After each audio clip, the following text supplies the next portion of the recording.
Hands down, it's time for Council Club. All right. Hello. It is time for Council Club. Today is Thursday, February 24th.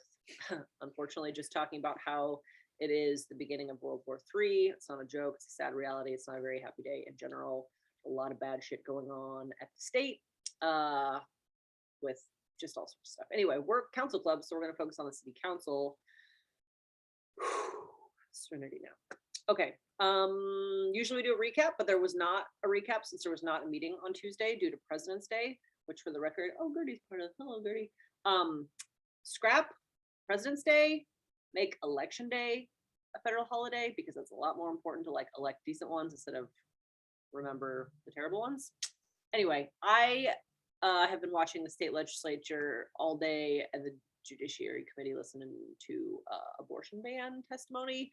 But luckily, Scott has dug into the agenda a little bit, so I'm going to kind of just let you take it away, sir. Did we not go over last week's the 15th?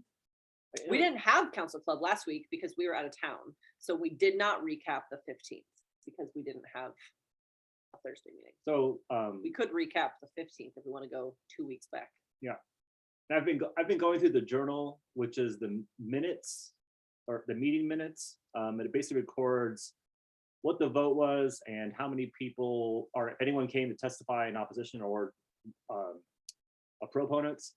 And I'm trying to come up with a term for when the city council, when there's zero no votes, when they all vote together, 7 to 0, completely unanimous. Yeah, time. Unanimous. Yeah.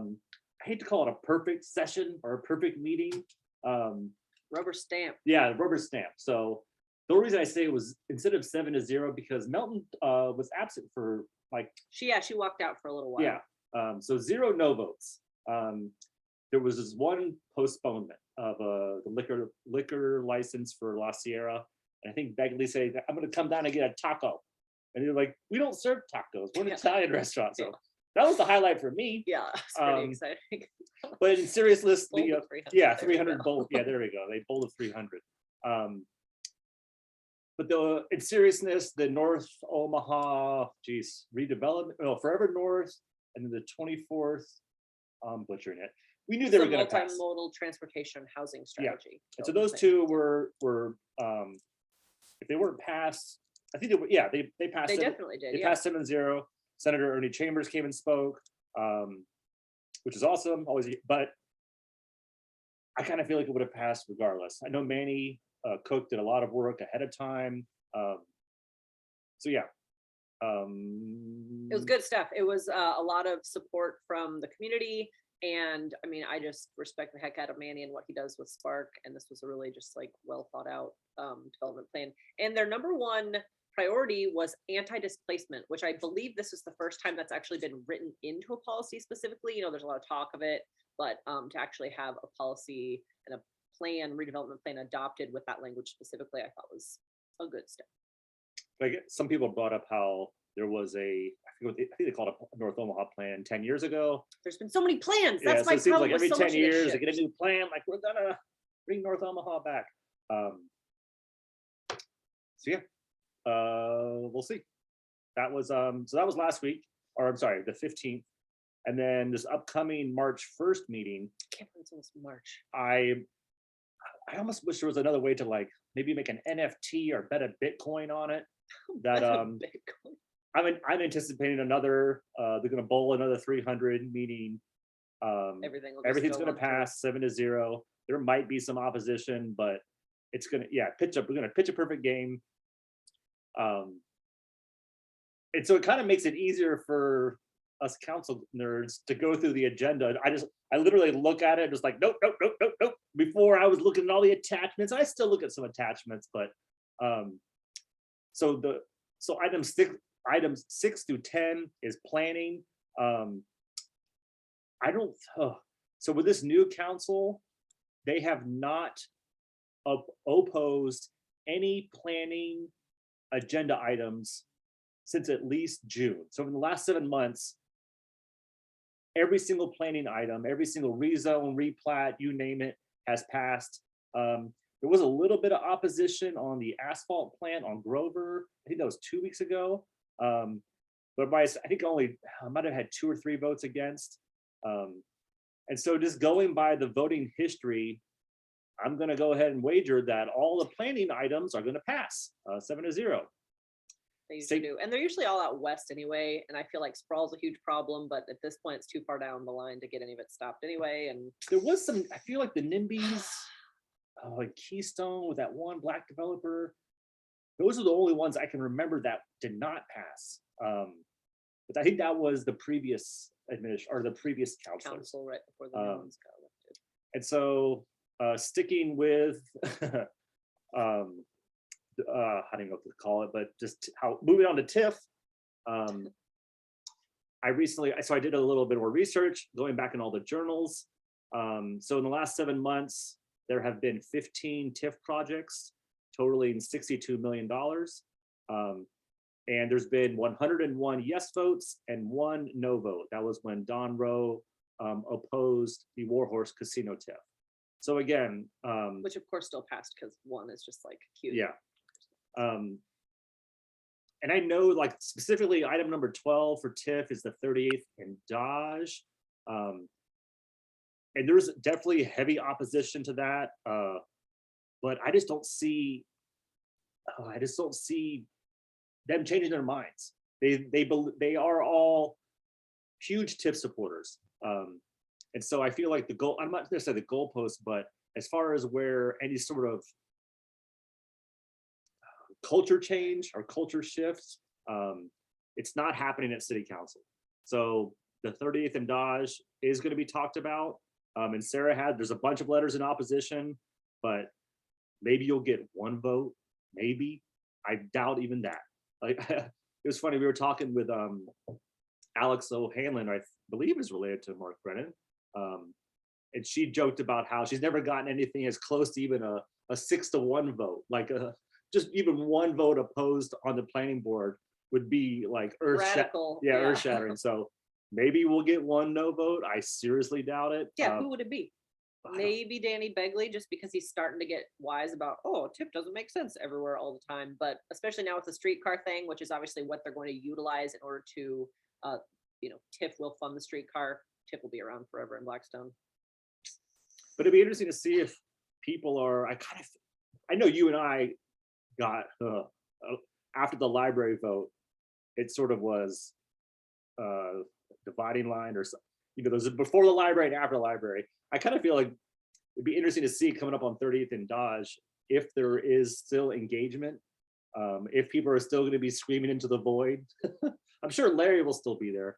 I don't know, and I guess I do want to say, like, I don't want to specifically discourage people from going to City Hall. I'm just saying, personally, it is not worth my time. Like, I have gone enough times and had few enough wins that, like, the ratio doesn't work for me.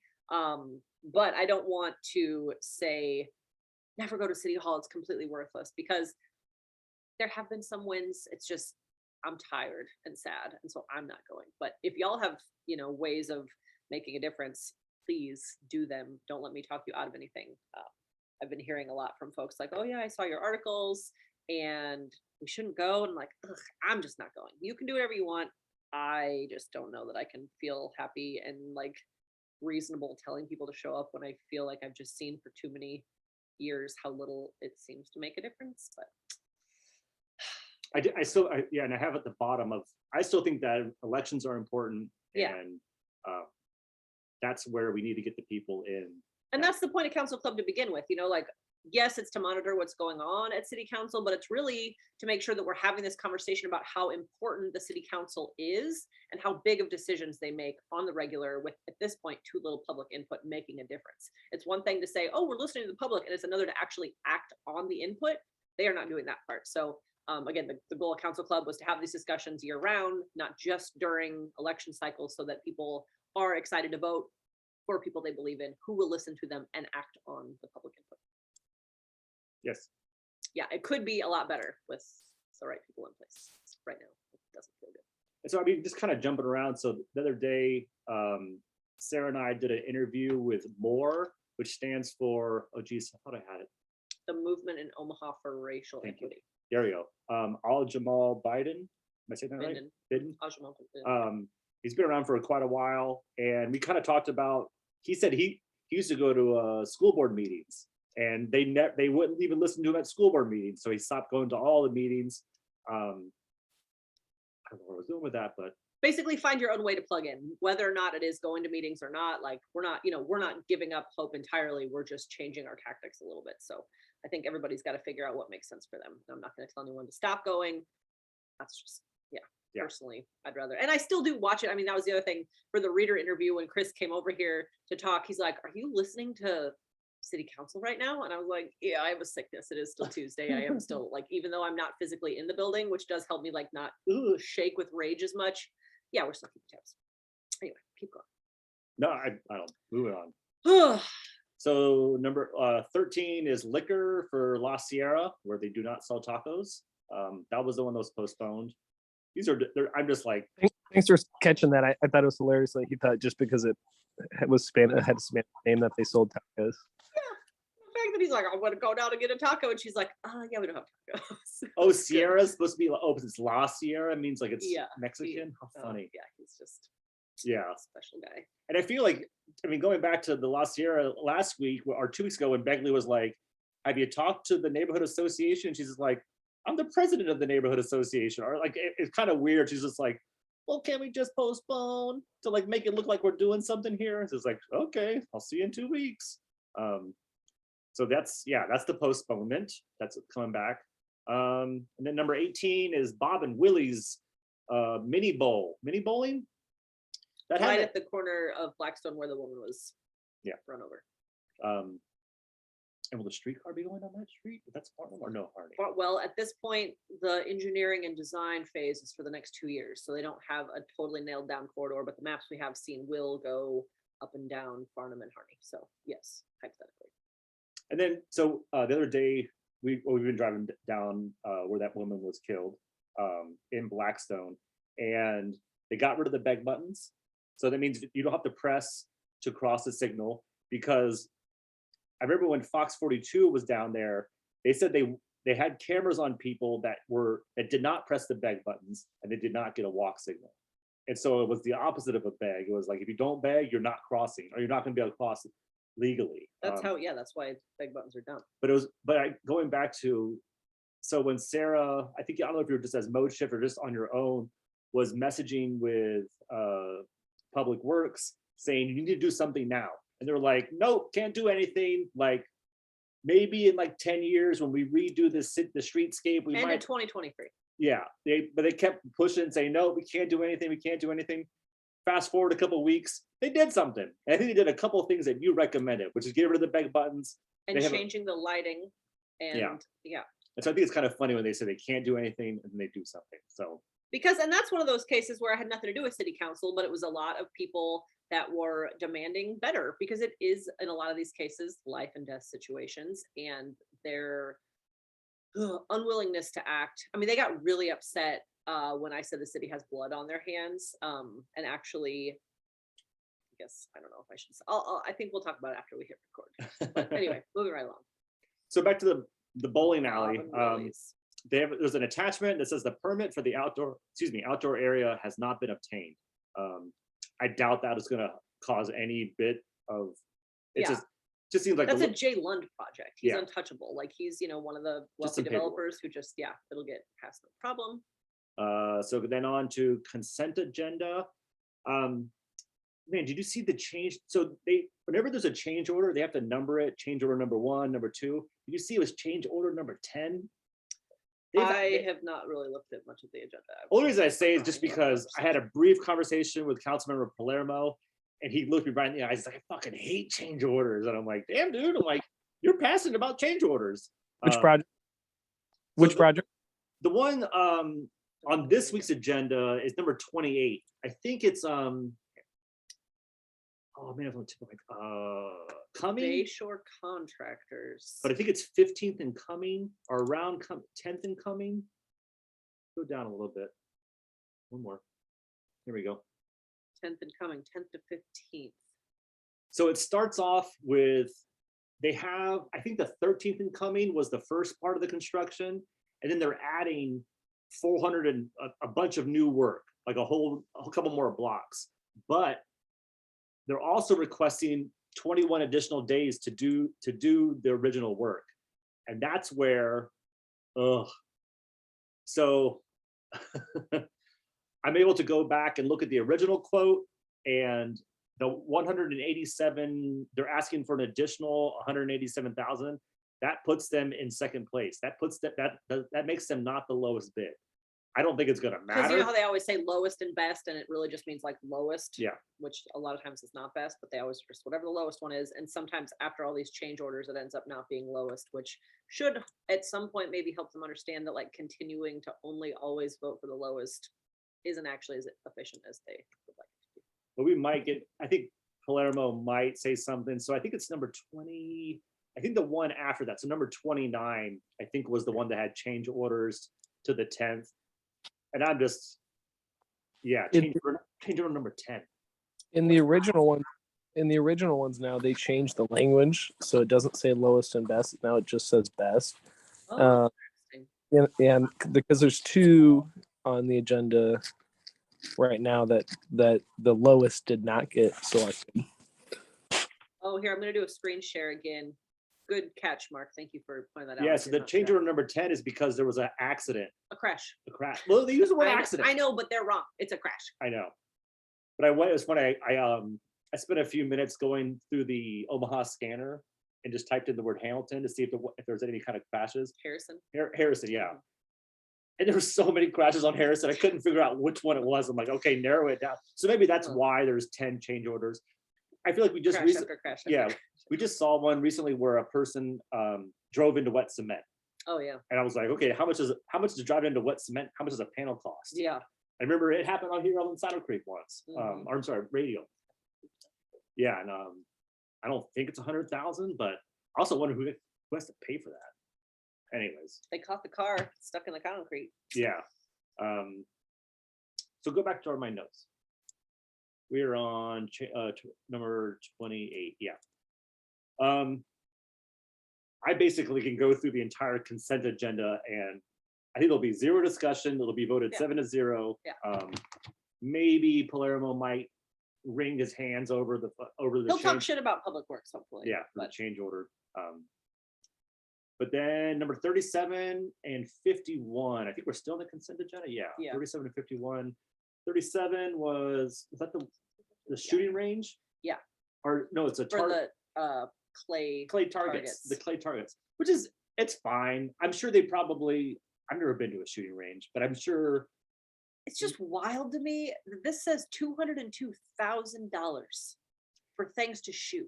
But then I would imagine that people go to the shooting range and buy the clay pigeons, right? Or the clay targets. Yeah, I checked out the annual budget. So the revenue does cover the trap. You know, I mean, like that actually does. You know, the revenue that the facility brings in does cover. You know, it's 200-some thousand, but maybe they bring in 280,000.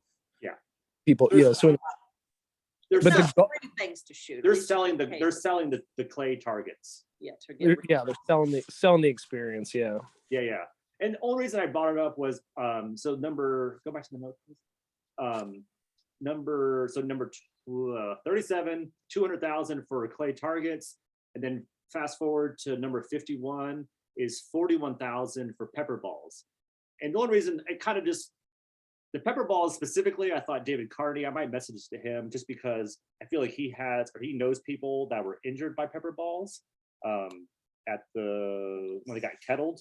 I mean, Van Drostick as well.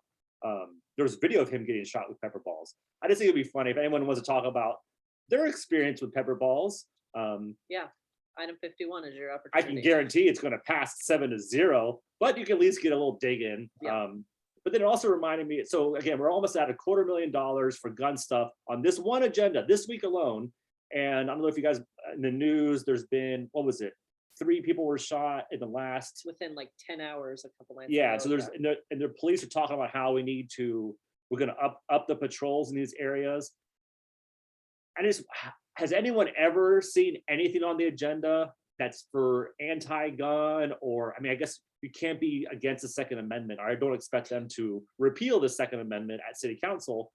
but anything that's like remotely about gun safety, or, you know, not just celebrating clay or shooting clay targets and pepper balls. I just think it's kind of interesting that we're spending all this money on gun stuff when we have a real gun problem. gun We should problem, yeah. stop shooting. And the problem is we don't need more guns or more targets. We need less guns.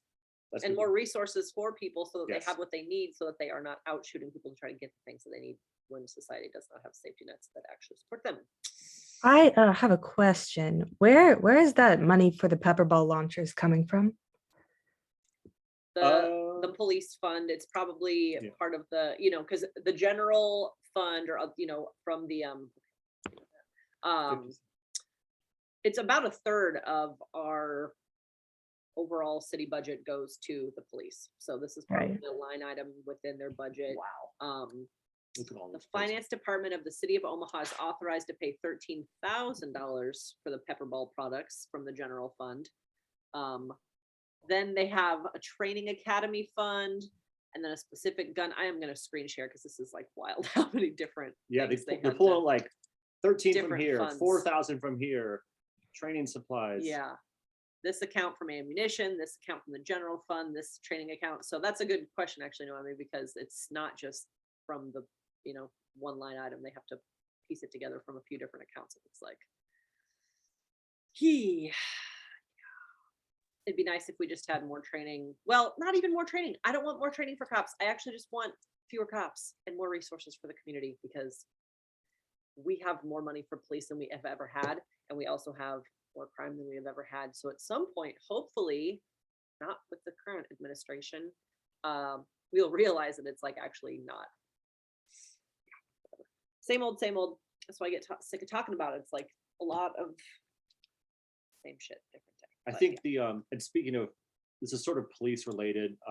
Number 54 is the catalytic converter, I don't know, ordinance, or and it looks like, go to the agenda, because I think it's giving police more powers, but it kind of reminded me a little bit of the stolen bicycle ordinance that I believe, Sarah, you helped with Pesserson. That was just to get pawn shops to hold on to bikes for longer, so that someone can't just like steal your bike, go into the pawn shop, get money, turn around, and it's gone already. So what that did was actually just not so much deal with law enforcement as it did pawn. Well, no, stuff. and serial numbers and driver's licenses. So they take your serial number down, which if you have a bike, you should have your own serial number, so that then that's put into a database. And then, they have a driver's license. But the worst part is, so let's say they find your bike, you have to buy it from the pawn shop, right? So gross, yeah. So I feel like, I don't know. So with the catalytic converter, they're trying something similar, just basically to put some more regulations. Yeah, I think you have to supply a driver's license. Regulated property. They're adding it basically. Oh, there's bicycles. Yeah. Which is weird, because would they make someone buy their catalytic converter back, which is junk? If it's once it's chopped out of there, I have no idea. But that's what at least the previous ordinance was. Yeah. Hey, while we're on the consent agenda, real quick, there were, I don't know what numbers they are, but there were two park, really big park expenses, and they were both out. I want to discuss that real quick, and just 46, 47 items. Right. So everyone understands it's not coming out of the city budget, right? Because these areas are within like 3 miles of the city limits, they have to, we have extra jurisdictional, so they have to submit the plans to planning and this and that. But anyway, and so that's why it has to go before city council, and be in compliance with all the rules, like how we build our parks or whatever, But this is a classic example, because one of them is like almost $700,000. Classic example of SIDs shortly before they get incorporated into the city, ramping up their debt so this is $700,000 that their property taxes, not ours, right now, go to pay off this debt that they're going to incur to make their park better, the park that only the people in their neighborhood visit, because the roads are designed in a way that nobody else knows that the park's there, and this, for example. Okay, and they're improving their services, but within a few years they will be incorporated into into the city council, and their debt gets incorporated. So anyway, like we are all subsidizing some of these silly improvements that are like, if you look at like what could $200,000 or $600,000 do for affordable, you know, yeah, exactly. So this is just over and over again for the past 50 years. This has happened. So the people already living here are going to absorb that expense in a few years, and they are going to be the only ones that benefit from it. So anyway, I mean, nothing's going to be done of it, but just want to let you know that's just like a pattern. It's a pattern that started with white flight, and so that it's just it's right before us. It's still happening. Good point. Basically, right? Like you're talking like annexation. Yeah. Like this is what happens before. Yeah, they will be. Mhm. Good. Yeah, I feel like this is almost like the thing with TIF. I mean, we have, when it comes to annexation, pretty much the only person that even speaks up is Palermo. So we have one vote, but I feel like we all know that annexation's a Ponzi scheme, or that it can't keep continuing, but don't tell, the mayor, I think I think they'll basically stop when they reach the limits of Douglas County, or when they just combine Douglas County and Omaha. We've joked about not unannexing or splitting West Omaha. Ugh. That would be my dream. Like it's like in Des Moines. Des Moines is a city, and then West Des Moines is its own city. And I think Omaha should do that. Like, I think that they can keep sprawling, and it'll be their own problem, West Omaha, and then like regular Omaha inside. No, that would gut us for property taxes. You know, like there's a million reasons that won't work, but I too late. yeah. Build a wall. Build a wall. God. we just need fancy branding or something. Yeah, I'm sure all we have to do is come up with a great slogan like Nebraska, it's not for everyone. Ooh, all right. That was pretty much it. Yeah, that's unless anyone else. There's only a few other things. I think it's gonna be a quick meeting. Yeah. I think Mark, you were missed a bit. I'm anticipating it's gonna be a perfect game. A perfect game. No votes. All votes 7-0, no postponements. Kumbaya, real feel good meeting. Yeah, I've got it in an hour and 6 minutes total. So we should start. Yeah, we should all. Yeah, exactly. There we go. We need to start like The Price is Right. Yeah. Like, what is that your final answer? I noticed. I did read in the non-action items, which is coming up in a couple weeks. Number 74. It has Lance Brown, it's the same. It's probably a common name, but Lance Brown owns Nebraska Land Recycling, which we can tell you some stories about that afterwards. I think it's a different person. Lance Brown's. They're permitting for a small group living facility, and so I think it just happens to be a coincidence. Well, I don't know. He had a lot of DUIs, and if it's small group living, as in like rehab, it could be. But it's not West. I think it's just the same. He's the former Husker who owns Nebraska Land Recycling, who's like not a good person. And yeah, when you like Google him, you can't really find much about Nebraska Land. You can mostly find about how he's just like. We came this close to giving him a $20 million 10-year contract. I think it was more than that. No, I think it was 20 million. And then he lost this most recent one, so he's kind of went from top to bottom. Anyways, that'll come up in a couple weeks. That's it for the agenda. Now we can move on to the fun stuff. We need like a drum roll. Our former Senator Groney resigned.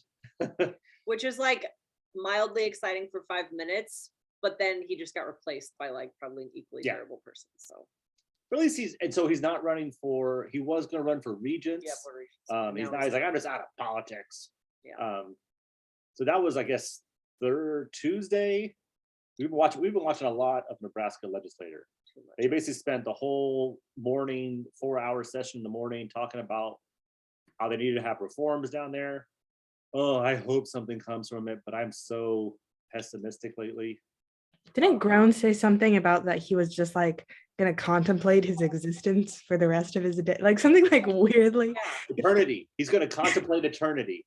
That's what. And focus on his family. And eat his boogers. Yeah. I don't know if you guys have ever seen that video of him eating his boogers on the floor. So no more of that. Well, he's a disgusting human. And man, he did some victim blaming. He said, "I wish the woman would have come to me first." Is just like, oh, you're so dumb. So out of touch. Yeah. So. But then also, so yeah, today was the abortion testimony. We watched, it might still be going on. We watched 6 hours of it earlier. And then before that, I watched the Mead ethanol plant, Alt-N in Mead, Nebraska. Senator Blood is bringing some kind of legislative resolution. And it was wild to see people from Mead saying, we don't want your politics in Mead, like we're doing just fine. And then other people saying, like, he killed my dog, I can't drink my well water anymore. They're like, it's fine, we're cleaning it up, we're doing what the EPA told us to. One person said, we don't want to be labeled a Superfund site because if we get labeled a Superfund site, people won't want to move here. And I'm like, I don't think people want to move there because, or how about you want clean drinking water?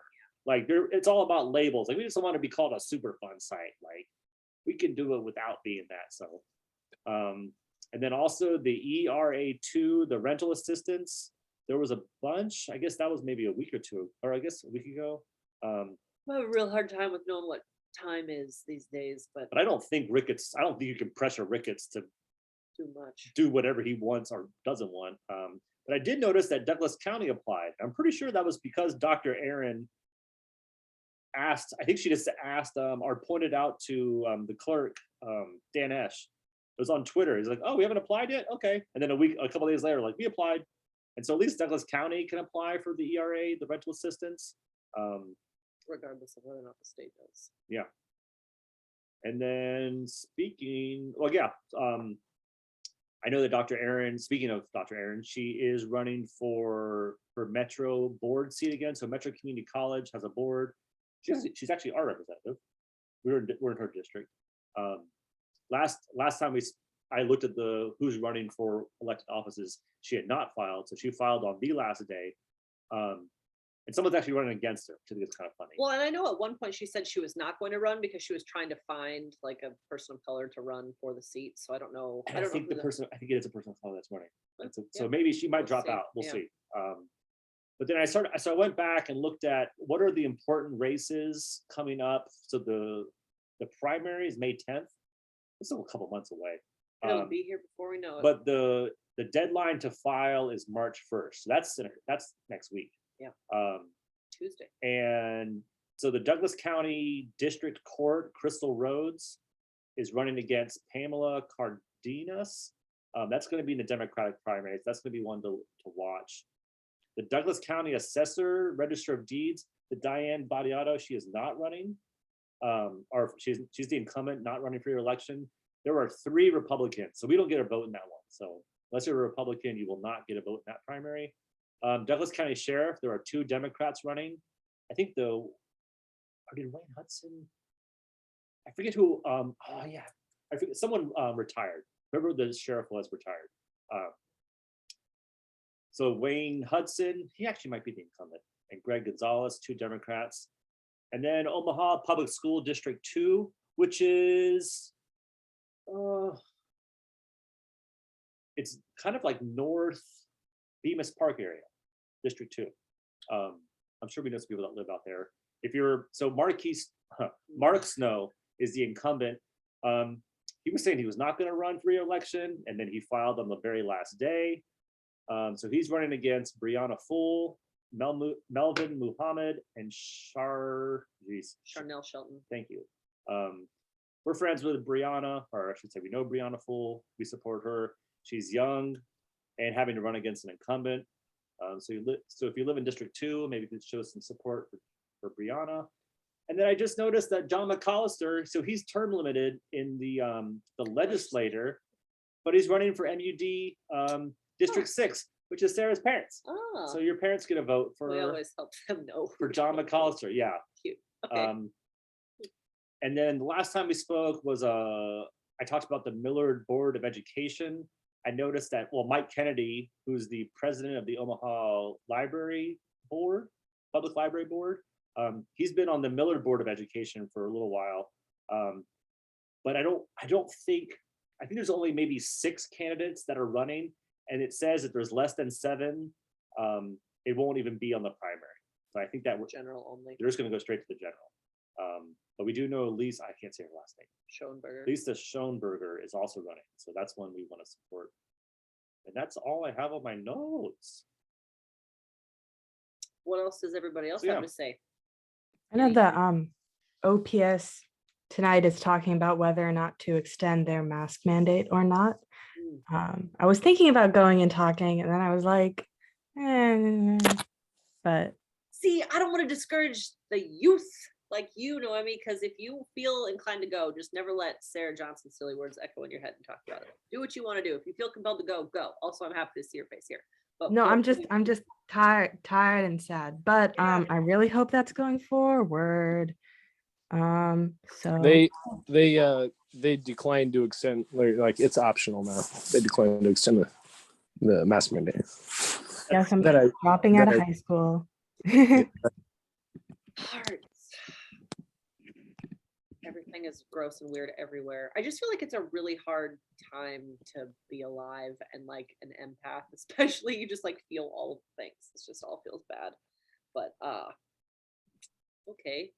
I have nothing good to say about that. Dang it. Okay, what else happened at school board? Mark, are you watching? Anything else exciting? No. Okay. Do you know if the chiropractor spoke? Or was the no mask Omaha group there? No, I was just looking on Twitter. I have a first grader, so right before bedtime, he was asking a bunch. So I scoured Twitter, and somebody was at the board meeting, and so. Yeah. Oh, interesting. And then there's stuff, and I, pleading ignorance, I am sorry, I don't know the answer to this, but there's something at the state right now about school funding, and there's just so much everywhere. It's impossible to keep track of all of it. Oh, there's a neat one where they're offering schools that have Native American mascots like a bunch of money to get rid of their mascots, which is wild because Yeah, Megan Hunt, $200,000. It was a really smart bill. Wow. So because that's been one of the biggest excuses in the past of, oh, we're a small schools district, we're a rural school district, we can't afford to pay for, to change everything, our scoreboard, our mats, our everything, our paperwork, everything. But it's like, well, this is a great bill. Yeah. Cool. She's my senator, so I'm proud of her.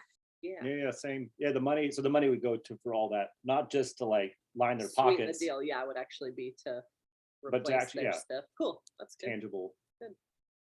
We actually so the was UNO, they used to be the Indians A long time ago. So UNO, we have I think was it your grandfather's?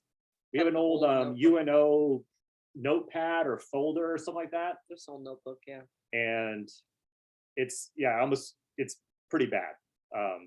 It's got there's an Indian. I almost wish they had Indians until the 60s. How funny.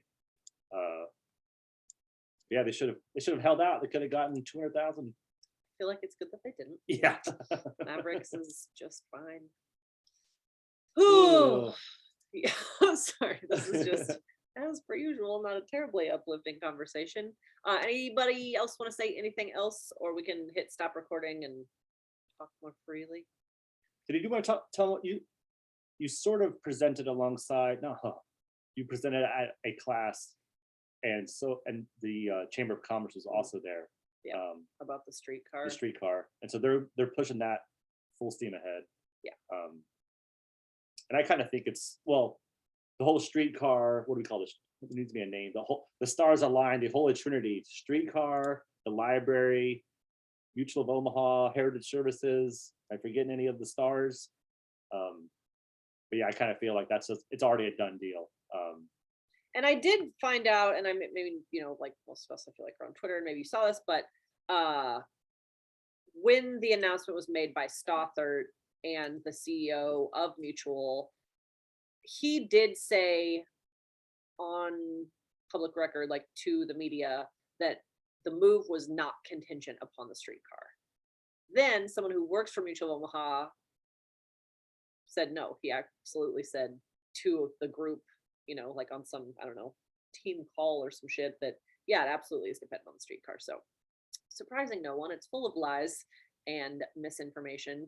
And then I guess the other thing, I don't know, again, time, but I think it was last week at the state, they're talking about trying to get library boards from appointed to elected. And Tommy Warren from the dang mayor's office was like, this process has been completely transparent the entire time, which is totally insulting to anyone who's been paying attention, because the fact that a lot of information came to light after an open records request was pulled, which then showed there were multiple code names for these projects. Like, if it's transparent, you don't need code names. Ugh, just add it to the list of sad and tired things. But I started to watch because it's on the Nebraska Legislative Study Group Facebook. They recorded the judiciary or the whatever the committee hearing was, and I started to watch it, and then I realized how many times Tommy Warren has lied at City Council. all But then of them. even his when he got hired and how we're paying him twice. He's getting a pension from the police department. Yep. And in order to, if they were to hire him back to the city, he would have to get rid of his pension. And so they created an LLC, the Tommy Warren LLC, which is his fucking name. And they're paying the LLC, not the person. It's just like, I realize how fucking corrupt it is. I'm just like, I can't do this. Like, yeah, have a good day, sir. But yeah, it was. As per usual, the systems are set up because they're working for the people in power, and that is why they want the systems to keep working the way that they are. There was some good questions on why would the library board want to destroy their own building and not build it. And Tommy Warren's like, well, he really didn't have any good answer, but at least there were some good questions. I think Senator John Kavanaugh pressured him a little bit. We'll see. I think it's going to make it out of committee, but not. I don't know if it'll pass the rest. We shall see. Yeah. Yeah. Anything else from anybody else before I hit stop on the recording? All right, I'm hitting stop.